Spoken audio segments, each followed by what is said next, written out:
Hello, this is Penelope from Aging Disgracefully, and welcome to this little video on a very cold and blustery day in Emsworth. I don't know what the weather's like where you are, but I hope it's a little warmer than it is here. It's definitely signs that winter is coming on. I don't know that I'm ready for it. Are you? Anyway, you haven't heard from me for a couple of weeks. I hope you noticed, because I've been in Italy, which was, of course, fabulous. The food, the lifestyle, the ambience of the whole place, just divine.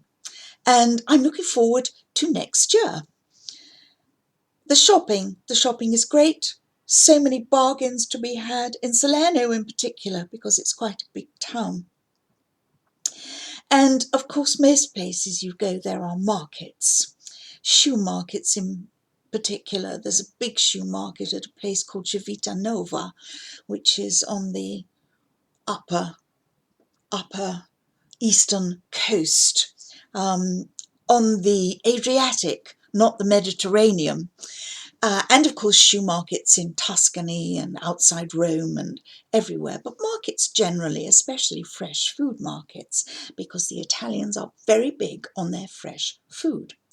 I don't know how they do it. They take a bowl of ordinary boring old spaghetti and they put some pomodoro sauce on it, and that's it. Nothing else. No cheese, no this, no that, no the other.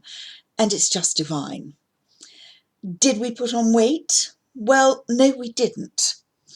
For the simple reason that we walked miles. It was very hot, but we still managed to walk miles.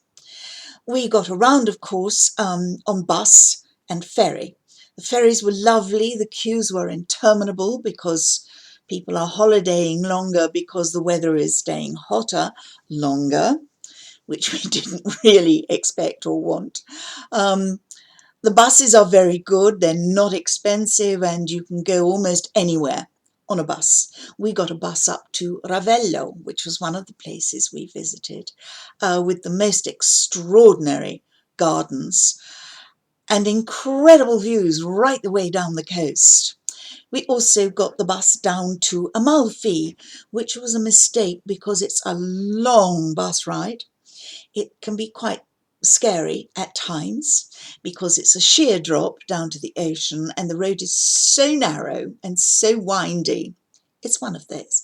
Anyway, had to be done. I wanted my travelling companion to experience the whole thing. We use the ferry quite a lot because the ferries are fantastic. We visited Amalfi, Salerno, Ravello. We went to Maiori and Minori. We went down to Positano. That was it, really.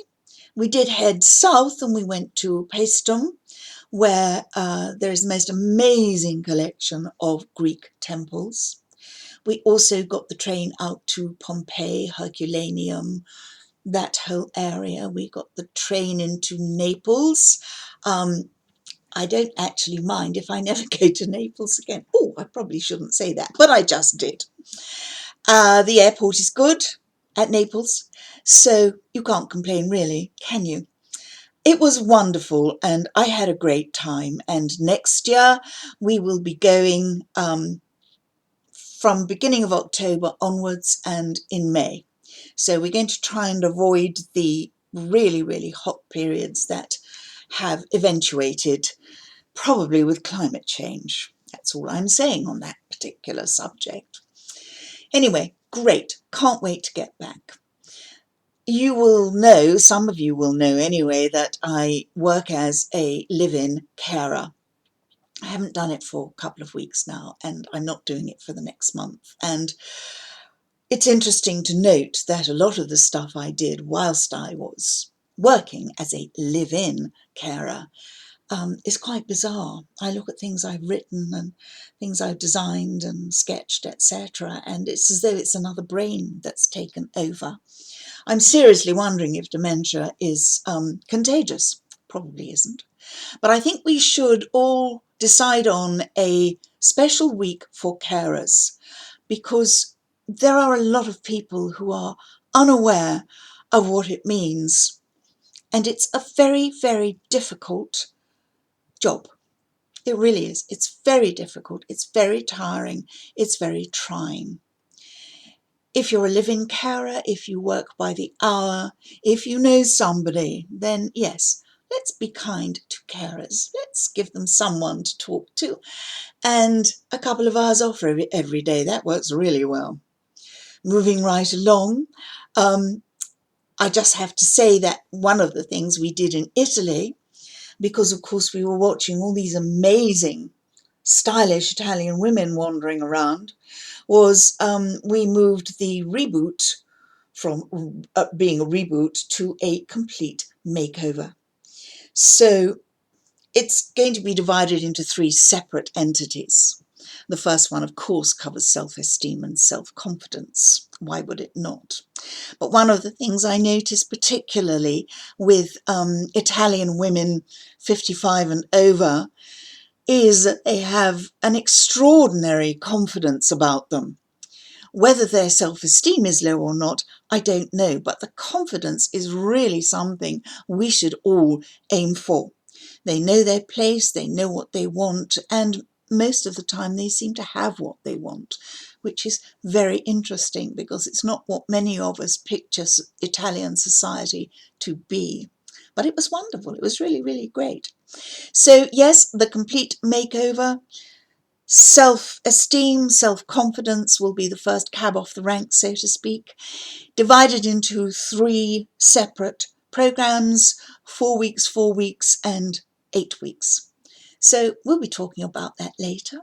If you have any issues, if you have anything specific you would like to talk about, where you've come from, where you're going, what it is you want to do for the rest of your life that makes your heart sing. Because surely, as a woman over 55, you may not be that age. I'm not sure of everyone's age. But as a woman over 55 particularly, you are entitled to be able to do things that make your heart sing instead of living within the expectations of others. One final reminder, well, it's not a final reminder. For those of you who live in the UK, I will remind you that Just Write the Damn Book is on as a live workshop in Emsworth, which is in Hampshire. The details are on Facebook. I think they're on the website. I'm not sure. The new website is coming along. So please, I would love to hear what you think of it. Good, bad, ugly. You don't like it, you do like it. Is there anything you'd like to see on that? There's very little on there at the moment, but it is going to be expanded quite significantly. Next week, I'm going to start a competition, which is about travel. It's about Viaggi per Donne. I'm looking for a new name. Viaggi per Donne means travel for women, which works, but I'm looking for something a little catchier, perhaps, something with a little more pizzazz. I haven't worked out what the prize will be yet, which is why I'm not actually launching the competition until next week. It will run for 4 weeks. At the end of it, you will have a terrific prize. As I say, don't know what it is. And we will have a new name for travel for next year. If you're interested in finding out more about any of the things I've talked about, or if you have something you'd particularly like to share with us, particularly about dementia and caring and all that sort of thing, we would love to hear from you. So please, have a fabulous week, and we will see you next week, hopefully with a few more photographs, and enjoy. Just have a good time. Make your heart sing. Do something that you haven't done before. When was the last time you did something exciting and new? See you next week. Ciao.